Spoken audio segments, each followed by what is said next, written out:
Namaste friends, in previous lecture I had talked about different types of motors that are used in electric vehicles. I would be talking about other components of electric vehicles in present lecture. Other components of electric vehicles include reducer, battery, battery management system or electric power control unit EPCU, battery heating system and on-board charging. Reducer. It is known that in conventional vehicle there is a transmission system consisting of clutch, gearbox, propeller shaft, differential and live axle or axle where motion is transferred. In electric vehicles, shaft of motor rotates at a very high speed. It is much higher as compared to speed of crankshaft of internal combustion engine. Here, a reduction gear, rightly known as reducer, is used to reduce speed. Reduced speed provides proportionately high torque that is transmitted to road wheels. Battery. Electric vehicles use lithium-ion battery as in hybrid or plug-in hybrid electric vehicles. It is required to be of sufficient capacity. Reason being, distance that can be covered by vehicle is dependent upon capacity of battery. But battery with high capacity also means more weight. It increases overall weight of vehicle that affects its performance adversely. To optimize performance, battery should have high energy density. High energy density means that a small and light battery can store more energy. Recent advancement in battery technology has made it possible. As a matter of fact, continuous efforts are being made to improve performance of battery. Battery management system. Battery used in electric vehicle consists of a number of cells. Their number could vary from few tens to few thousands. Each cell should be in similar condition. This is essential for optimum performance and enhanced life of battery. Battery management system monitors, protects, estimates operational status of batteries and optimizes its performance. Battery consists of a number of cells as already mentioned. These cells may have individual existence or may be grouped as module. Each cell or module of cells requires monitoring. Monitoring current and voltage is essential for protection of battery. Protection against variation in current requirements of vehicle is also a part of it. Voltage of cell is also required to be within a certain range. Current variation and charging from different sources also add to constraint. Approaching upper voltage limit requires gradual reduction in charging. If limit is reached, charging is to be stopped. An ideal management system gives command based upon these parameters. Battery has a range of temperature within which it can operate efficiently. This range too depends upon climatic conditions in which battery is being used. Battery management system controls temperature of battery pack through heating or cooling. Heater may get input from external source or low voltage battery. In case independent heating system is being used, it may use fluid to heat. Hot fluid is then distributed through battery pack assembly. Similarly, cooling of battery, if needed, is done through suitable coolant. Capacity of battery depends upon output from individual cell. Different cells in a pack of battery must give matching performance for maximum output. With time, change in chemical characteristics causes varying discharge rate from cells. Output from cells does not match with each other. Battery management system provides necessary correction to get maximum output from battery. Battery management system can have centralized architecture. Here, all cells or modules are connected to central management system.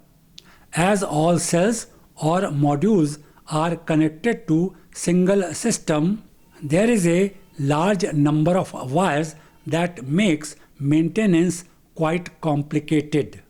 Alternatively, management system could have modular architecture. Here it is so divided that individual system takes care of a module or group of modules. This reduces number of wires and connectors that makes maintenance convenient. Another variant of battery management is subordinate system. It is a system that gathers information from different modules and conveys it to main system that provides corrective action. Fourth type of system is with distributed architecture. Here, hardware and software are part of modules. These manage capacity of modules independently. Battery management system provides functional safety, enhances life, and improves performance of battery. This ultimately results in saving of money. Alternatively, there can be Electric Power Control Unit (EPCU) incorporated externally. Electric Power Control Unit (EPCU). This system adjusts power status of cells through relay mechanism. It is achieved through switching on or off a cell automatically as per need. It has following components: inverter, low voltage DC-DC converter, and vehicle control unit. Inverter. It converts direct current DC from battery into alternate current AC. It controls speed of motor that executes acceleration or deceleration of vehicle.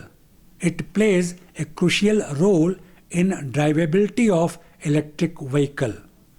Low voltage DC-DC converter.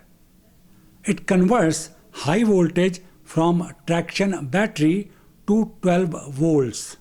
Conversion is from DC to DC.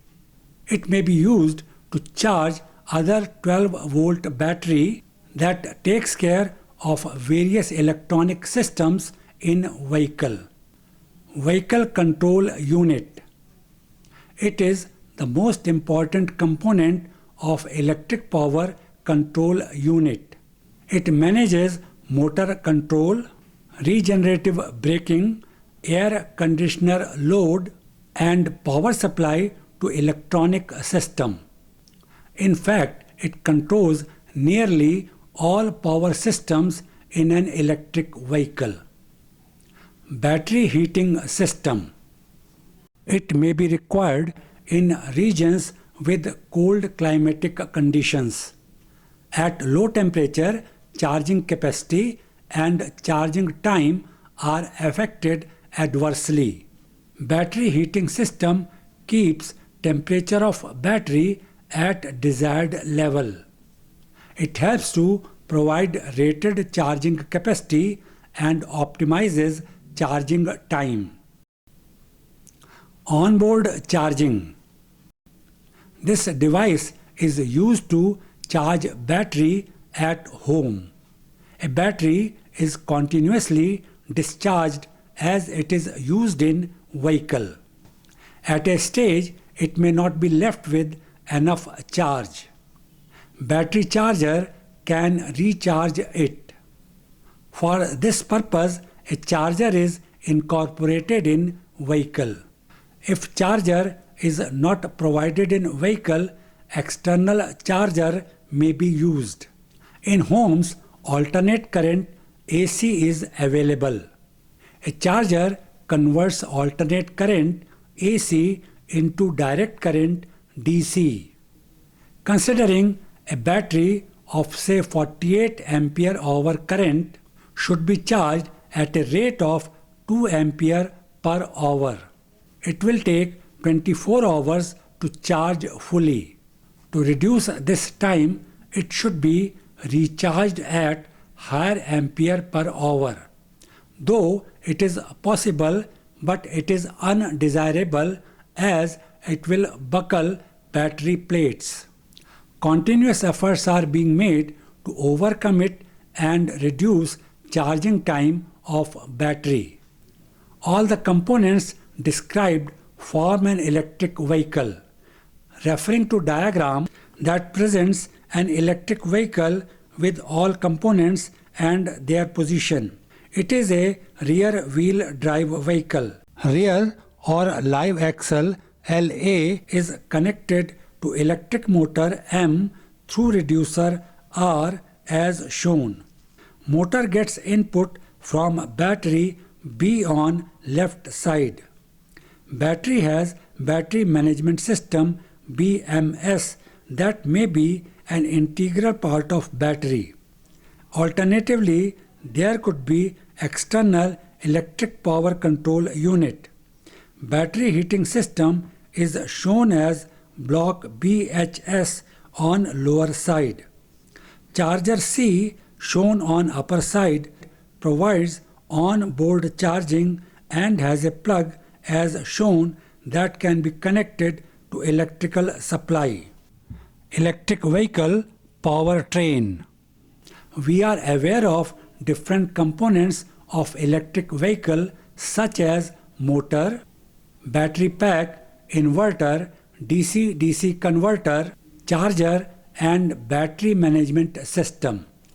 Together, these are also being referred to as electric vehicle powertrain. In addition to these components, electric vehicle powertrain has multiple hardware and software.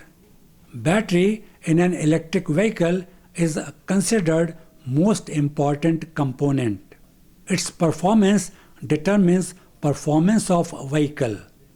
As already mentioned, continuous efforts are being made to improve performance of battery. Its efficient use while running vehicle is equally important. Battery management system plays an important role in its efficient use while running vehicle. Battery management systems are also being improved day by day. Electronics plays an important role in it. Electronic processors are being widely used that act as electronic control units. These have specific function to perform. These electronic control units are also being improved continuously to make electric vehicles more and more efficient. I would be talking about few other aspects related to electric vehicles. Battery and its charging. To handle large number of electric vehicles, developing charging facilities at different locations is required. Alternatively, battery swapping stations can be developed. These stations may provide charged battery in place of discharged battery. These stations have charging facility. Both these measures required development of suitable infrastructure. Batteries are required to meet testing standards to condition of overcharging, vibrations, workable temperature range, short circuiting, fire, collision, and water immersion. Vehicles have insulated high voltage lines for protection. These are provided with safety features that deactivate electric circuit if collision occurs or short circuit is detected. Maintenance of electric vehicles. Maintenance of these vehicles is easy as compared to conventional vehicles with internal combustion engine. Battery, motor, and electronic system require minimal maintenance. Wear due to braking is less in these vehicles due to regenerative braking. Electric vehicles require even less maintenance as compared to hybrid electric vehicles. Reason being that their electrical system does not require regular maintenance. These two have benefits of regenerative braking and fewer moving parts. Fuel cost for electric vehicles is nil. Running cost includes money paid for electricity to charge battery. Battery has certain life, maybe of 2 years or so.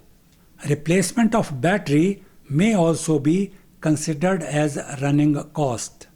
For hybrid electric vehicles, fuel cost is less as compared to conventional vehicles with internal combustion engine. I conclude present discussion here.